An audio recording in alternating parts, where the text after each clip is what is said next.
Asian, Asian, other, Tamil. Asian, Asian, other, other, Tamil. Tamil.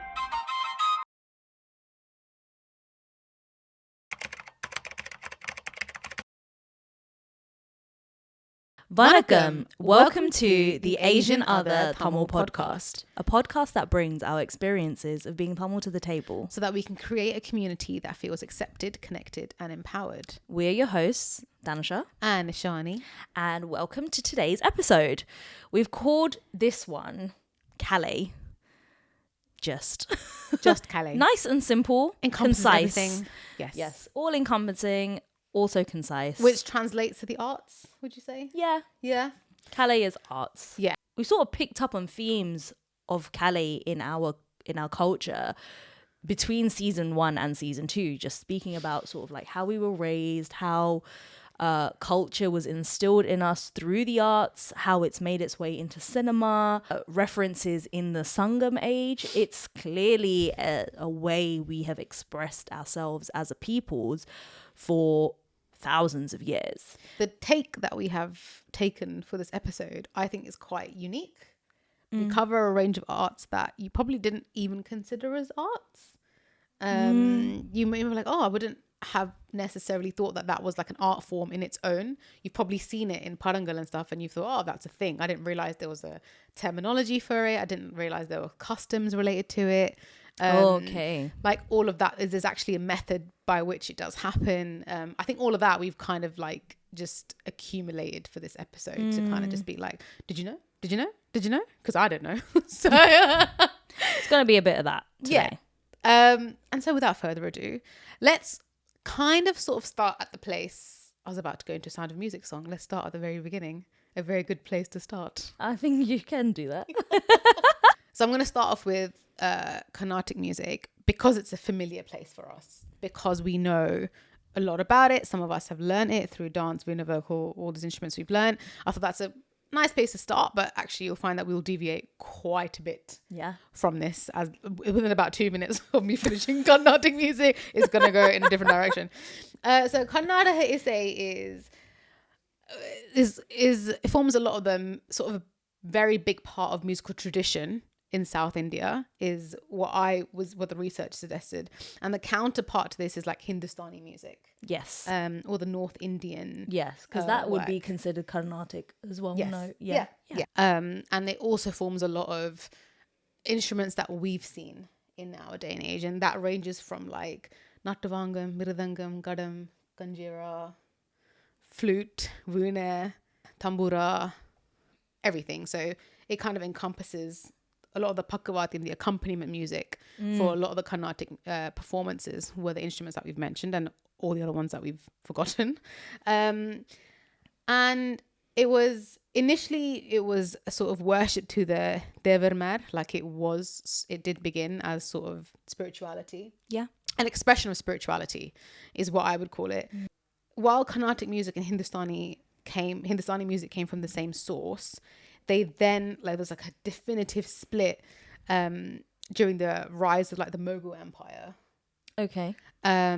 Where there was like Persian and Arabic roots, influences to the Hindustani music, and that kind of took that route. And I can totally see that because like in styles of music like Qawwali, it is very like Rahat Fateh Ali Khan. It's all Very, like Sufi music is Yes. very Very towards that sort of sound and feel. especially feel. Yeah. I think the feel is very different to the South. And sort of in like the 1700s, you had like Tyagaraja, Shama Sastri, Muthuswami, all the theory people used to learn about. Mate, that theory book, that baby blue theory book. And then going in from Carnatic music, taking the instruments sort of away in terms of artistic performance pieces, you had Bharatanatyam. And then there are also different kind of versions of that arts like Kuchipudi, Kathak, all being performative pieces. Yeah, like classical dance. Yeah, classical dance performance pieces.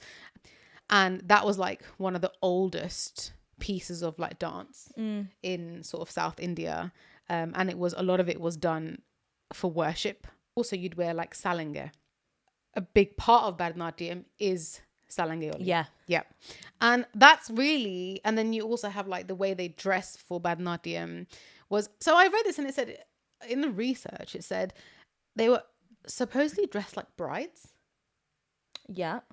Which I thought was interesting because maybe they turned a sari into the udupu. Yeah, because you had like before Bharatanatyam as we know it existed, you had like the Devadasis who would dance in like king's courts.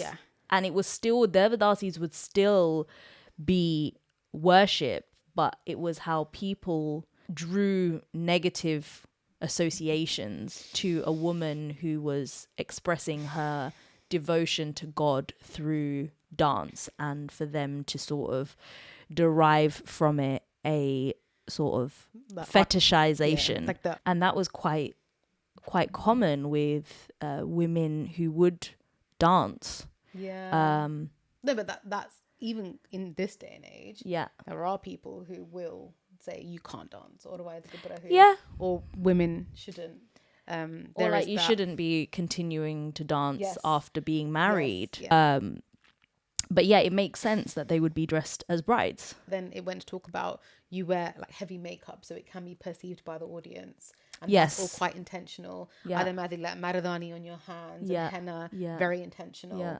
That is Bharatanatyam. And then we go into a whole set of Aattams I didn't know were actually like given a name, given a space, given like history, given context. I was so oblivious to all of this when I was Googling like the arts in like our culture and everything. And I'm going to go straight into Aattam because people who did Bharatanatyam would have done mile dance. We had snakes, we had the palm Aattam. Yeah. And then we had me and my two other friends were Aattam. Oh, nice. Shout out if you guys are watching this, you know who you are. So we were the miles, and at the time you would have to rent the mile here from the temples. Oh. That's where they'd have them. So, and then you'd have to attach it to your waist. Yeah, and then you have your little thing. And fam, was it heavy? It's not heavy. You had to pull it down. Like your arms were like 45 degrees. Like the whole time to get the torhev. So Aattam is a peacock dance. And you're mimicking the movement of a peacock in terms of like beak movement, in terms of foot movement, in terms of the way you're consummate, like it's a very elegant, poised dance. Yeah, it's really cute when you see it. Yeah. And so they were always like 3 miles. Yeah. We the three of us were always the miles also. So we you were clearly were doing it well. Yeah, we were like I the think go-to that's the miles. takeaway. I think it's because we couldn't do the snake. That's why. So it was like, and that whole thing is, you know, Aattam, you're in like a peacock dance, and we'd wear like our costumes were like mile blue costumes. We love a peacock blue, yeah. The Tamil blue. Sanam, we love a bit of and it was blue. Like, you know, and it was an ode to Murugan. Yeah. That dance completely was just like, and it would always be like, but it was really nice because the mile songs were like often just like BGMs. Yes. And like these beautiful peacock, like, and they were the best. I was in a trance. There was never lyrics. It was never lyrics. It was just like Mile Verinam, Arinam Poinam. Yeah. And it was like a really nice insertion into like a repertoire. And that's because that's not a random thing. It's because Murugan's vehicle is a mile. Yes. Yeah. So that was Mile Aattam. And then we go from that into Devadaattam, which is, I don't know if I've actually seen this. But it came up a lot. Isn't everything Devadaattam because it's like an homage to Kadavul. Right? But actually, it's again performed in courtyards of ancient kings and soldiers when they returned home after battle. Oh. Yeah. And I was like, oh, interesting. Okay. And it's performed, you know, religious and cultural ceremonies, and it has a urmi Melam. Yeah. A tapu Melam. Yeah. And a flute. And then we kind of go into Koothu. Which translates to? Street dance? Yeah. Okay. I was like, why were you bothered? It comprises sort of the 3 parts of dance, which is Iyal, Issai and Nadanam. And so Iyal is literature. Issai is music. And Nadanam is like the performance acting part of it. And a lot of it there was like a north style and a south style. Also really interesting. It was saying Terracotta art is mostly performed in villages during the months of Panguni to Puratasi. So like March to September. And then I was like, why? I haven't gone into the whys. But there was like a tradition of it sort of being, then I was like, is it seasonal? I don't know. And there's also like, they generally cover their shoulders in like katte, like wooden pieces. Okay. Yeah, like it's almost like armor, and their chest is covered up with wood. Yeah. And this is artists like cover their waists with saris and like show their hips. But then there's also this like aspect of it that is really associated with like katte, like a part of the outfit. And I think that's called like katte Koothu. Oh. Yeah, and I was like, oh my god, like, I don't know what's going on here. And then what was interesting about this was like the instruments that are sort of played in this part is miridangam, harmonium, surdi box, it says in brackets. No. It's not a surdi box. It's a harmonium. Absolutely not a surdi box. We know what surdi box is. Yeah. That is not a surdi box. No, not at all. And they depict a lot of historic pieces, and a lot of information is relayed through Ipriana in the Terracotta. Which I think would have been Terracotta would have been a great way to propaganda, but also spread the message. Yeah. Would have been a very Which makes accessible sense. way Yeah. to get messages out. And we mentioned it in our last season, especially with things like Villupaatu. Like a lot of it was to spread the message in a way that, especially if people weren't literate at the time, can't read, can't write, it would have been a great way to hear it, because people can speak the language. Yeah. So it would have been a really good way to hear it, see it performed. Yeah. That's true. Then we go into Silambattam, and there's Kai Silambattam and then Silambattam. So when I first saw this, I was like, what? Simbu? Like, Silambattam. And then I was like, oh my God. So Kai Silambattam is when you have, like, the dancers wear ankle bells, and then they hold anklets or a silambe in their hands, and they sort of touch it whilst the Silambattam is happening. Yeah. And that's Kai Silambattam. Okay. Yeah. And then you have, and this is kind of done, also there was a lot of association of this Aattam on Taipu Sanal. So again to Murugan, and that's kind of done in association with Kavadi Aattam. Yeah. I haven't really gone into Kavadi Aattam, but Kavadi is like almost just like a wooden Arch. like an arch. Yeah, like a semicircle arch that is sort of placed on your shoulders, and then is sort of like carried and danced with during a performance. Again, also for Murugan. So we've got Mailattam for Murugan, Kavadi Aattam for Murugan. Yeah, and again, it's sort of like, it's so indicative of how much Murugan is considered a Tamil kadavul. Yes. We've known since the beginning of time that Kavadi Thukra is like Murugan's thing. Like Kavadi Thukra. And I think it's also like, whilst it is an art form, I think the people who do it are usually doing it for like a neidel, like a vernadel. Yeah. And it's sort of like you are doing, you're doing like penance. Yeah. Because it's heavy. I think when you're older, like I think little chinnangal can do kavadi as well sometimes, but they're light. But like when it's older, you've got like, it's the wood, then you've got things on top of it. And then you decorate it. You decorate it. So it's the heavy. And then you've got like palkudam on either side of it. And so like, it's a whole thing. It's hard work. Yeah. And then going from that into like Silambattam of what it actually is, it's like, it's actually the use of weapons is how it was martial. I would say martial arts. It's a use of weapons and an Indian martial arts technique. Yeah. And it's all about like training your agility and like strength as a performer. And what was really interesting was other weapons are also used in Silambattam. There's a maru for thrusting, a sickle, which is aruval. Yeah. Savukku. Yeah. Whoop. Whoop. Whoop. A whip, also known as a savukku, val, like a sword, and also a katti. Yeah. So all of these things can be used to just and I think also like that. Have you seen that? There's a weapon called a urumi, which is like a sauku and a sword all in one. It's like a real thin sword, but it's like, it's just like, okay, you use it like a whip, but it will cut you. Oh my god. Yeah. So that was and it's all about like hand-eye coordination, Silambattam, flexibility, sort of like kinesthetic approaches Yeah. to like martial arts. Yeah. Very disciplined. Yes. Very difficult. And I think that is sort of like a thing about Silambattam. It's very disciplined. There is like there are like gurukulams for Silambattam, which are like where you would go to like boarding to learn the pairchi. It's like a whole training academy basically for like Silambattam. Then we're going to go into Survey Aattam, which I don't think I'm saying it was SERVAI Aattam, which I think is Survey Aattam. Yeah, no. What does it derive of? So it's a musical instrument called the survey.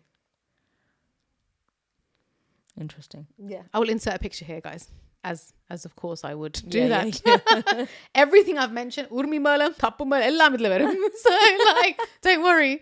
And Kurumbas are like a tribal people who said to have come from like Andhra, Karnataka state. Oh, okay. And they're the kind of people who brought that into the south, but it's originated Ungal. Okay. And they are like worshippers of.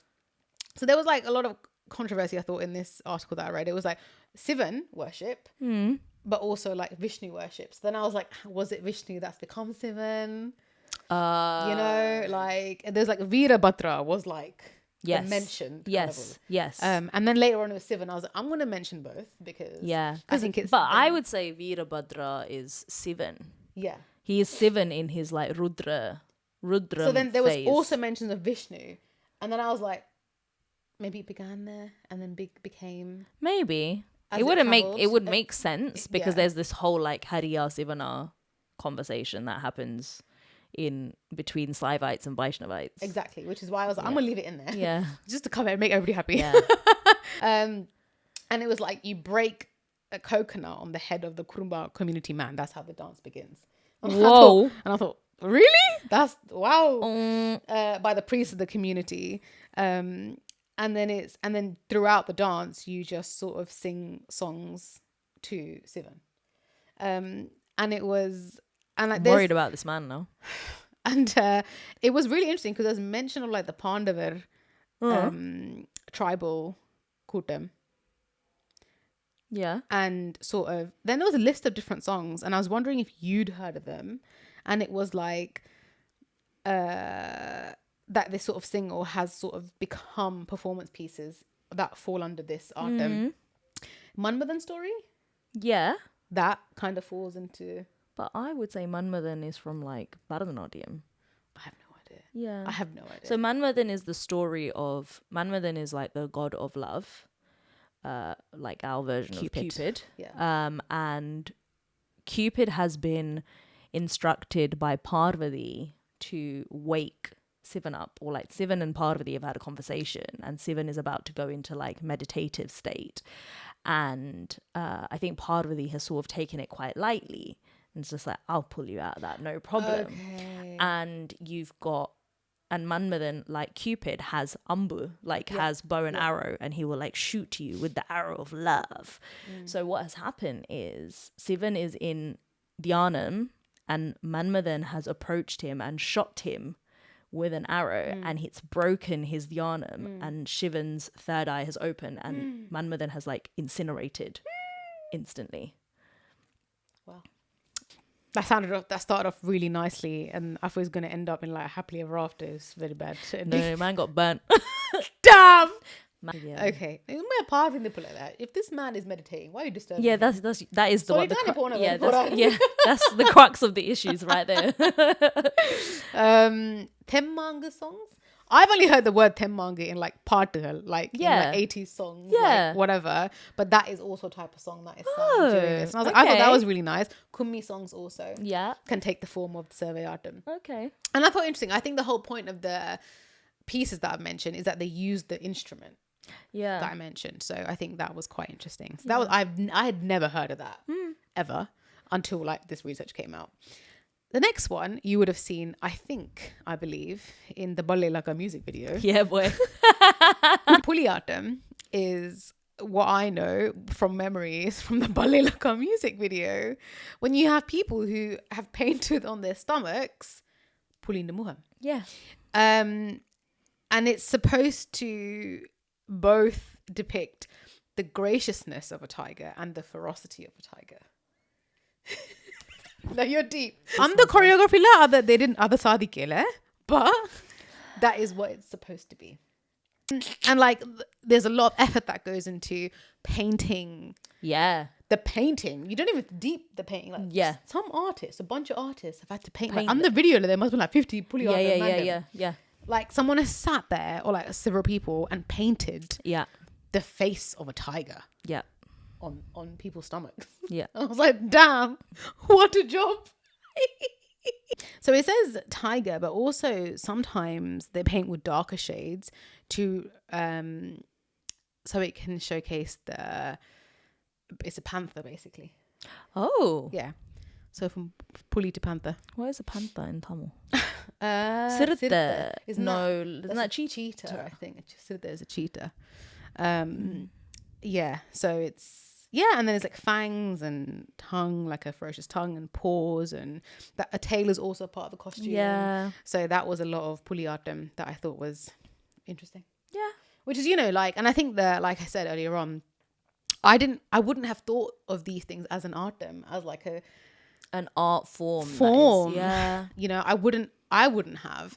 I thought, and you see in Paadalgal, like they're so like, psh, and you're like, what is this? Yeah. But you're like, oh, they're just like, I wouldn't have even thought for a second, oh my God, it's like an actual, people practice this. Yeah. Religiously in some in situations. So I thought that was like, Puli Aattam is a whole thing. Oil Aattam. Have you heard of Oil Aattam before? No. I haven't heard of that one either.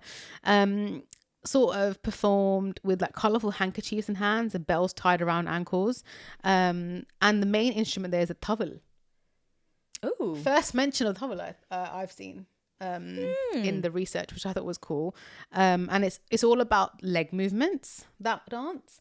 And the primary themes of the dancing that is done is sort of relaying stories from the Mahabharata and Ramayana. Oh, interesting. Yeah. I'm trying to even think about where it might have been depicted in like Tamil films, but I'm drawing blanks. I've never heard of that one. No. Never heard of that one. But like I said, we'll put a picture here. Bommal Aattam, which I thought was really interesting, which is the puppet art form. Oh. Yeah. And we know, especially in sort of English history, puppet shows were put on to spread propaganda. And it was a very similar situation, and like especially in Tamil Nadu at the time, a lot of it was talking about the fight of the community, spreading a lot of conversation in regard to struggles of the community. Okay. And like people would like, you'd have the puppets and they'd be sort of hoisted up by people behind the screens doing like all the puppeteering, and a lot of it was really for propaganda, pushing messages across.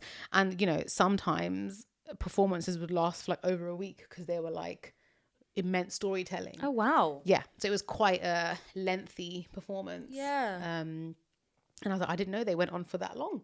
I thought like 20-minute shows or something, but Yeah. no, like they went on for like extensive periods of time. I'm not sure if that is the case now, but it'd be really interesting. Like we're watching Bommal Aattam for a week. Like you would get dressed up and go and like sit down and watch it as a community. It would be like a touring thing, right? Yes. Yeah. Fine. Say in the Kada Verdu, or they're coming to do this show, we're going to go see this. And I thought that was great, like in its own right, to be like, we're going to go watch a puppet show and they're going to talk about this, that and the other.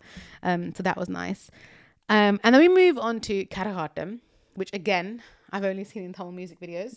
That's for Mariamman. So it's all for Male, which I didn't know. Oh. Yeah, it's all for... Oh, they do it for rain? Yes. Amazing. Yeah, which again, I don't know. I love it. Yeah. Yeah, and they balance like... So Karakaattam is like the balancing of pots on your head. Yeah. They're like kind of... The manguile. Yeah, it's funny, that's the lyric that came to your head. The lyric that came to my head was... Go on. Karakaattam adikattava. And then he puts her on his yes, head. and then he puts her on the head. Shout out, Vijay. So that was like the first one that came to my head. And so that is like, again, a lot of Carnatic music, a lot of ode to the goddess, this one. But yeah, I thought the Mariamman aspect of things was really nice. Yeah. And you have like there's sort of two types of Karakaattam. The first one is Atta Karakaattam, which is like happiness and joy and entertainment. Okay. And then you have Sakti Karakaattam, Whoa. which is like the worshipping and the offering. Yeah, cool. There's a lot actually that go back into harvest. And Yes, because that's what, yeah. a lot of it is done for harvesting, for Yeah. agriculture, which I'll kind of end on. I think she'll pick up on Aattam, which I think a lot of us have given a go. Have you had Aattam sticks, all of that? Yeah. We used to have like family Saraswati Pusil, and for a couple of years growing up, we did Aattam. And it was like, Your family Saraswati Pusil sound like a right hoot. I'm not gonna they lie. were when we were younger. Then it became like, oh, there's one more thing I have to perform at. Yeah. Yeah. Oh, yeah, that PTSD. Okay, Yeah. fine. So We'll stop initially it was there. like, yeah. Initially it was like, yeah, oh my God, amazing. And then like we did like the Puttikumansum and the Kadayala. We Yeah. acted that out. I didn't act it out, but my that cousins did. My is cousins some acted. serious commitment Yeah, to a yeah. family Saraswati Pusil. Yeah. You know, like props. Yeah. So that was really fun. And like we'd have like my cousins would be dressed up as like Sivan and Parvati and like the whole thing. Or at least the Mambalam Kadai, I think. Maybe it wasn't, it was a Mambala story. That was like, it was really, really good. And then they got all the girls one year to do Aattam. And we were like, why though? And it's great because you're taught by like these aunties who don't have any Bharatanatyam experience. Yeah. But it's just like fun. And we had like rehearsals like in the lead up. Oh, in that summer that's holidays. So cute. When we were really young. So like those are my memories of Aattam. Yeah. So it's very fun. And I think the stick aspect of things growing up was like so fun. Yeah. Yeah. And then I'm going to end sort of my section with Kummi. Okay. Which is quite nice because I've said it, but I've not added on it very much. Okay, fine. So, yeah. And it actually emerges from the Telugu word called Kummi. Ooh. Yeah. Okay. Yeah. And I was like, oh, and that is all about clapping of the hands. And it's like an age-old practice from like village time in Tamil Nadu. And it makes sense that it was the one thing that didn't really have much like Pakavathiyam or anything. Yeah. And it was just like songs created by the community and they sort of clapped and danced to. Again, performed without any music. And you, like I said, the clapping is the substitute for the musical instruments. There are vocalists and it's generally performed by women in sort of slow circles. And it's all about symbolism for the harvest period. So it's all about getting ready for the harvest period, which makes a lot of sense. Yeah. Yeah. I feel like they might do it for like Thai Pongal. They do it for Titham. Yes. They do it at Titham. They At the do it temple. at Because you do the Udi, Yeah. then you do Kummi. Okay. And that's my list of Artangal done.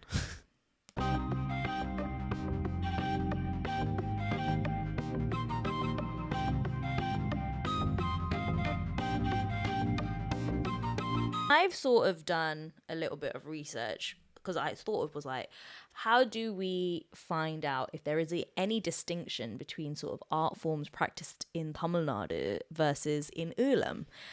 My knowledge of like Eelam folklore and art is very limited. So I sort of went in like, what am I really going to find on the internet? I was quite pleasantly surprised at what I found. So I've sort of gathered my thoughts for you guys. Us as Ula Tamils have sort of like preserved classical music quite passionately. Like I've been classically trained in Bharatanatyam and Carnatic music. You've done instruments. And sort of when I found like my sources, I mean it was a blog post, so it's definitely someone's opinion, but it still was quite informative. One of the things that they did mention was just like, it's quite telling that us as a community have worked so hard and so diligently, and we have really churned out some real talent when it's come to the preservation of Karnataka music, which sort of bypasses any of our sort of indigenous art forms that us as Tamils, ancient Tamils, would have upheld. So like the mention of like Karakaattam and Kummi and that relating to like harvest and like, I think the word is like Pandayar. Thai Pongal is usually referred to as like a Pandayar Dinam because it's something that was indigenous to us as peoples who would have done agriculture. And so I found that quite interesting because like somewhere along the line, we have sort of given importance to Carnatic music and art forms over sort of like our indigenous art forms. And I think today's episode was sort of quite good to create space to talk about, you know, those art forms that existed and what they were there for and what they did. So Kummi was one of them. And like you said, Kummi sung for clapping hands before the time of instruments. Oppaari, which is like lamenting, like grief.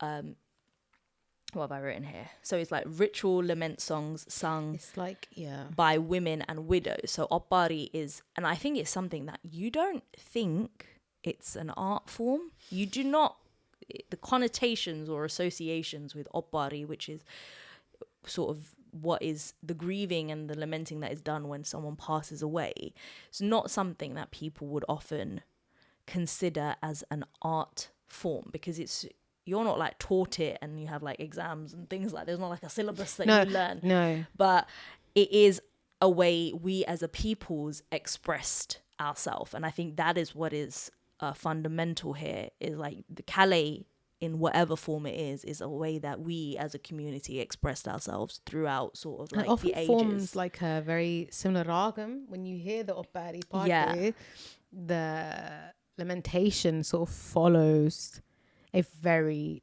similar tune. Yeah. And I think that's sort of carried, and often, I think we're very quick to judge Oppaari, or at least I definitely was anyway, when you first like in Oppaari vekra or in alura, but actually it was almost to like expel the like to bring out the grieving nature of the people who'd lost someone. Yeah. Instantly, as opposed to caging it up. It was almost forced you to kind of express your emotions straight away. And I think also just like really bringing to the forefront the fact that in that grief you need that support. It is like it's very necessary for you to have like to be padded out by people around you. And it's quite nice because where we live in the Western society, and you know, the dichotomy of expressing emotions is so different to how we've been raised with the whole stiff upper lip culture and not necessarily talking about things when they happen. This almost forced you to express straight away. Like open up. It's a little bit intense, but it's like open up, absolutely. Get it out straight away. Yeah. You know, don't keep it bottled up. And that it was supposed to evoke those emotions in you. Yeah. And then I sort of did a little bit of research into Oppaari, and I came across this article that covers like 3 plays where playwrights have used Oppaari as have been used in plays as a form of women's resistance. Okay.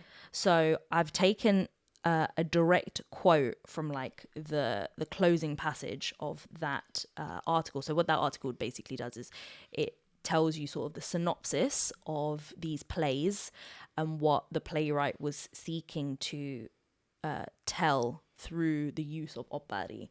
And I'll put all the information in like the description below. So they've said, Oppaari songs are carriers of the emotions of women who have suffered for generations.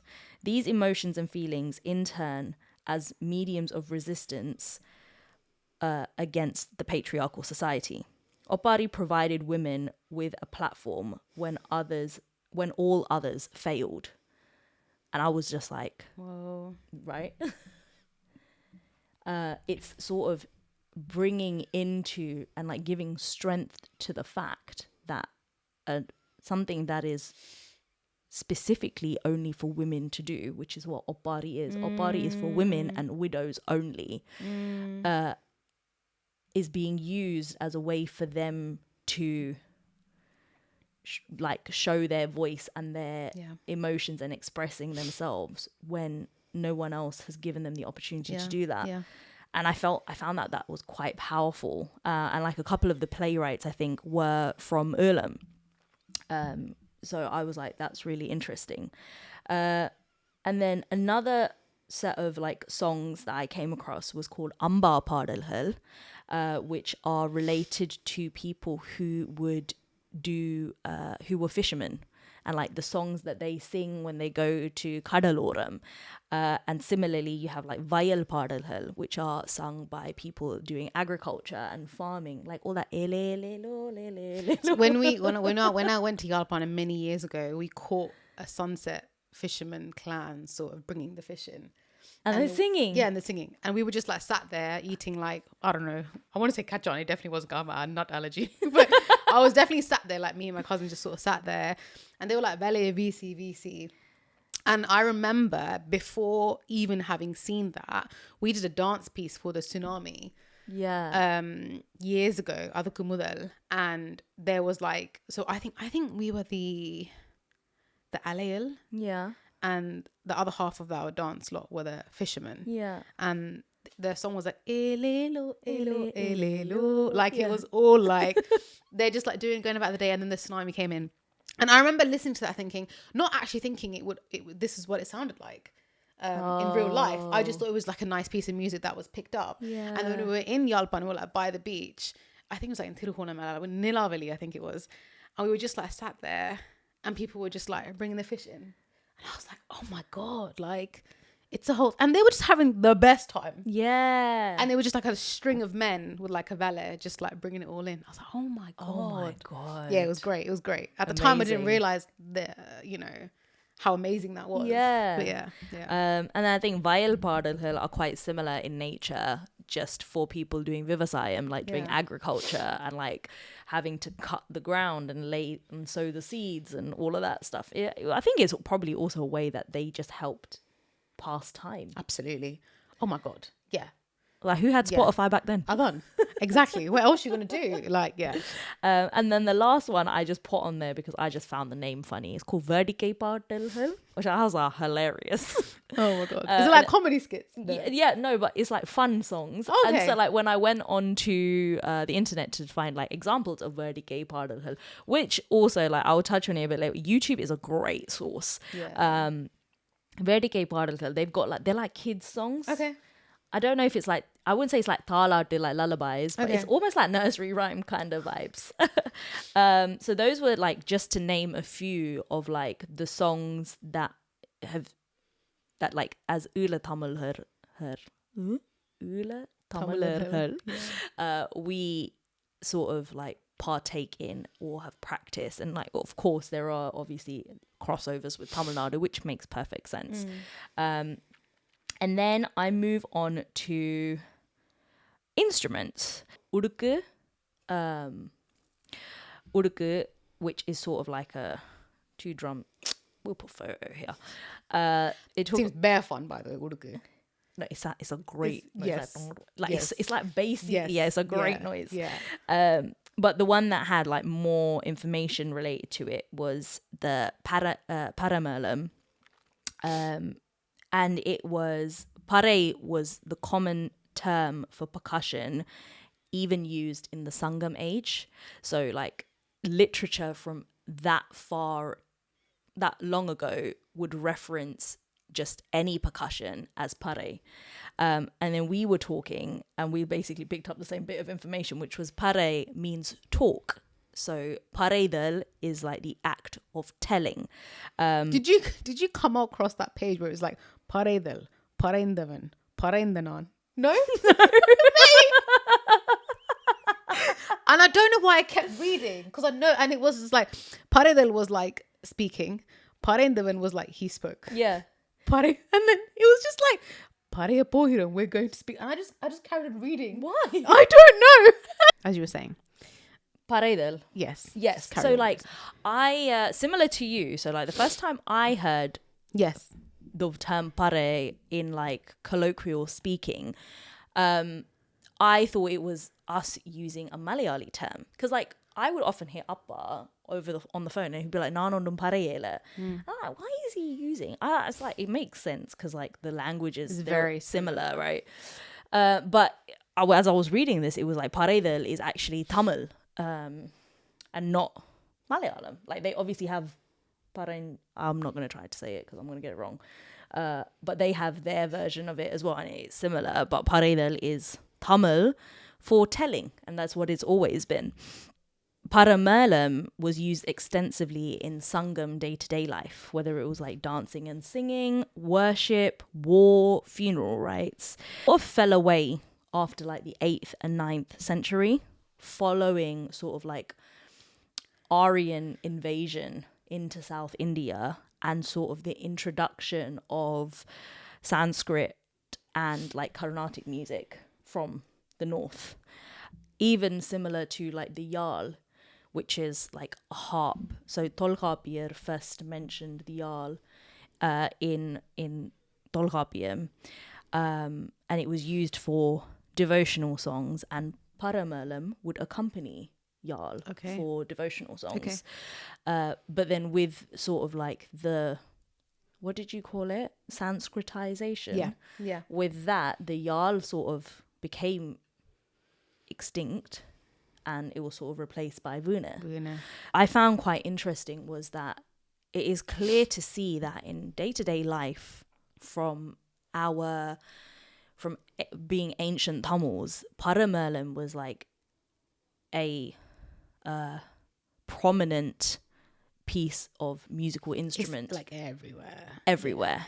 But it today has this connotation of being inauspicious and specifically only used for funerals. And then I came across sort of like this academic paper, and it was like, due to how some rituals are deemed as auspicious and inauspicious, the Paramelam is like viewed in this dichotomy as inauspicious, despite the fact it has such a rich and long history, which I felt was like quite sad. I've recently seen like a wedding on social media, an Eelam Tamil couple who are like a diaspora Tamil couple, and instead of having like Nadaswaram and Tabla at their wedding, they were walked in with Paramelam. I actually think Paramelam sounds way more celebratory than Tawil. Yeah. Because Nadaswaram Ulup is a Tawil. Yeah. But if you took just as the percussions, Yeah. I quite like the Paramelam. Yeah. Yeah. I like them all, and I think like we shouldn't shun one away. No. Which I think was like It's my an instrument takeaway. at the end of the day, like It's also it's our heritage. yeah. And then we move on to the dance element of it. So what I found quite interesting, I mean, it's like common sense, but Koothu is the word for dance in Tamil. Like Nadanam and Natyam is Sanskrit, which for me was like, whoa. And Koothu was mentioned so many times in Sangam literature too. When we're doing our research, Yes. the Koothu pops up in Sangam. It's not Nadanam, it's not Natyam, it's Koothu. And it first made appearances in Silambattam. So like and like this is my thing, like what I'm finding quite interesting is like as we have sort of like evolved, we're sort of like moving away from what we used to do like back then. It's not even just Is moving the word away. evolve then? No. We're devolving. Yeah. I see why there is just like this like almost like varitanam to be like, hold up 1 second, it's all well and good that this is what we believe today, but what did we do back then? And like what have we been doing for centuries? And like why are we not continuing with it, you know? Even Koothu as a term is sort of like associated with like folk dance today, but Koothu was just the umbrella term for dance. There wasn't a connotation or like an association that was related to it. There's this like taboo around the word that means it's like unruly, and I'm just like, why? Like I don't want to go down that rabbit hole. You guys can. We are tired. So I've captured 3 dance types that are prominent to Eelam. So we got the Paramela Koothu. So this is percussion only and no song. Nice. And it's just them going back and forth with one another. And it is popular in Mattakalappu. Okay. And then you've got... Also known as Batiklo. Yeah, I did write that, but I was just like, oh, people would know that. And then you've got Magadi Koothu, And this incorporates like song, dance, and storytelling, which is sort of quite similar to like Terukuthu. And then we have something called Yalpana Koothu, which I found was like, well, that was quite specific. So like Jaffna Koothu. And they make reference to something called Kathavarayan Sindhu Nadai Kootam. Let me tell you, and this is where my shout out to YouTube is going to come. When I was going down this rabbit hole, I was like, I really hope I can find some examples of this or sources. And when I tell you YouTube came in clutch, you can go onto YouTube and literally type Kathavarayan Sindhu Nadai Koothu and you just get videos of men in Yalpanam dressed. They're almost dressed like, you know how Vadivel's drama kulu in Muthu were dressed? Yes. That's how they're dressed. And they're almost like, it's like song and dance and nadaham, like all in one. Okay. So like definitely go check it out. And they're like very short snippets. They're not really high quality, but it sort of gives you an idea of like, and they're still like existing today. Do we know what Kathavarayan is? I've heard that again in Tamil song lyrics, but do we know? No. If you find out, please let us know. No, I should have done that in it. Kathavarayan. Something to do with the wind? I don't know. Maybe. You know what? I'm Googling it because... And then the last one, you have Ten Modi Koothu and Vada Modi Koothu. So they are basically from the north. Vada is from the north and Ten is from the east. And it's just basically the two dance forms that are formed from those parts of Ulam. And they're differentiated by like Talakattu, which is like the rhythm and the tempo of like the drums. And so Ten Modi Koothu uses 2 or more instruments, and Vada Modi Koothu only uses 2 instruments. And Adavam Koda you can find on YouTube. And it's like these men. And it's also like similar to how like back in the day Nada Hakulu, like the men will dress up as the female characters. That's what it's like. Just interrupting that, Kathavarayan is considered to be a regional deity and is often associated with rural and agricultural aspects. He's believed to protect villages and bring prosperity to people. Oh. Fierce warrior with a sword. Yeah. Kathavarayan. So that sort of like wraps up my like Eelam segment of this Kalai episode. And sort of as I was going through this, there was like mention of how like Ula Tamilarhal have been trying to like upkeep and preserve these art forms and Kalai Vadivangal. And like I saw some like special shout outs to certain dance like Bharatanatyam Gurumar in the diaspora who have taught their students like a Koothu for their Arangetram repertoire. Nice.